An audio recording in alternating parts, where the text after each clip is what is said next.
They say the desert remembers everything. Every caravan that ever crossed it, every voice lost to the wind, every city swallowed by its shifting sands. And somewhere, hidden deep within the Sahara, beyond dunes that stretch like golden waves, there once was a city called Zerzura, a city of white walls, blue gates, and untold riches. A paradise whispered about for over 1,000 years, but no one knows if Zerzura was ever truly found, or if the desert simply claimed it, erasing its memory from the world. Our story begins centuries ago, when the Sahara was more than an ocean of sand. It was a crossroads of empires, caravans from Mali, Egypt, and the Maghreb crossing its endless dunes to trade gold, salt, and secrets. And among these merchants and wanderers, stories began to spread of a city hidden in a remote valley where the palms bore sweet fruit and rivers of crystal water flowed beneath cliffs of white stone. They called it Zerzura, the city of the White Queen. It was said that Zerzura was guarded by tall, pale men, their eyes bright as the desert sun, their tongues strange to the ears of those who heard them. Some said they were angels. Others whispered they were survivors of forgotten kingdoms, hidden away after their lands had fallen to dust. The first written mention of Zerzura came from the Kitab al-Kanuz, the Book of Hidden Treasures, a 13th century Arabic manuscript. In it was a chilling map, a rough sketch of mountains and dunes, and a cryptic note that read, "In the desert lies a city called Zerzura, white as a dove.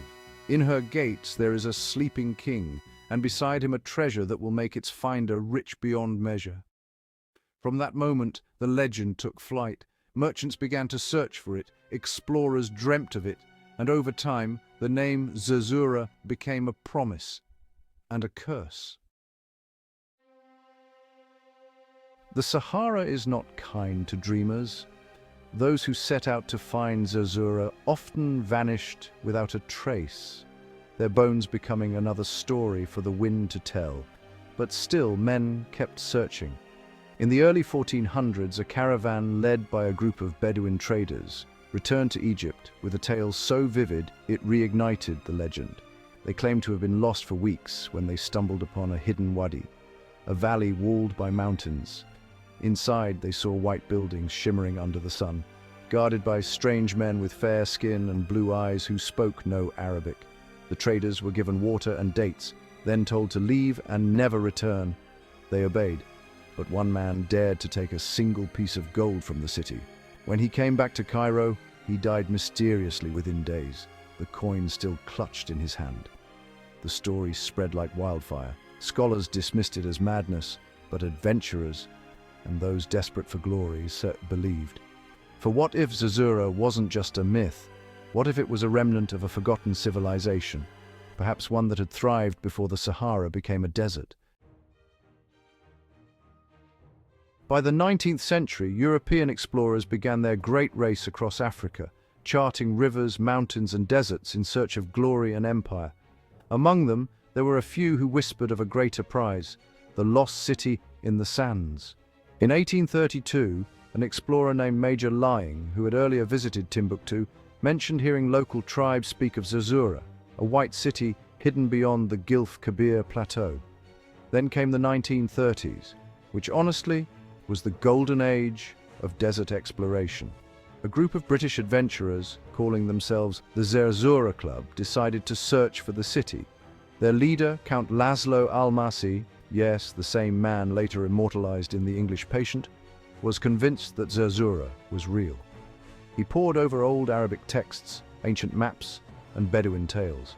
He mapped hidden valleys, traced dry riverbeds, and even flew over uncharted dunes in small aircraft, one of the first to do so in history.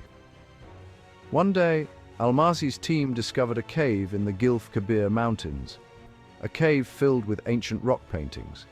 The images showed humans swimming in what is now one of the driest places on Earth. It was a revelation. Once long ago, this desert had been green. Lakes, rivers, and cities may have existed here before time turned it to sand. Could Zerzura have been one of them? Though Almazi never found the White City, his discoveries changed history. They proved that civilizations once thrived where now only silence reigns. And yet, he returned to Cairo haunted.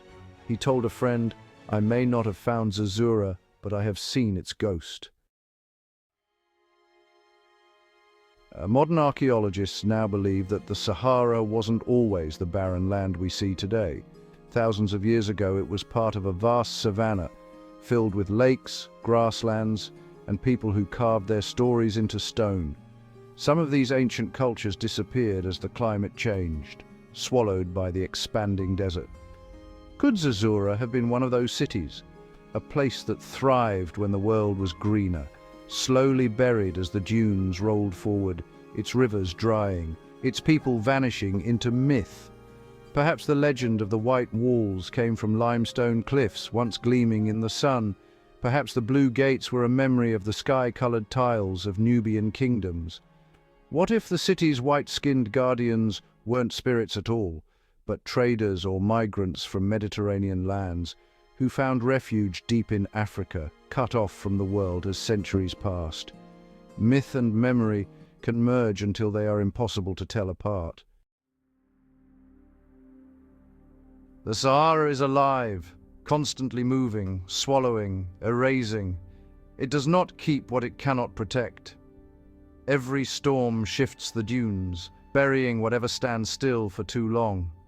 Entire caravan routes have vanished in a single night. Perhaps Zerzura lies somewhere beneath those sands, its white stones broken, its treasures long reclaimed by the earth.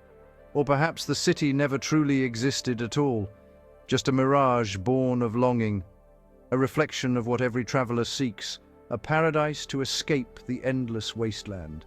But the Bedouins still speak of it.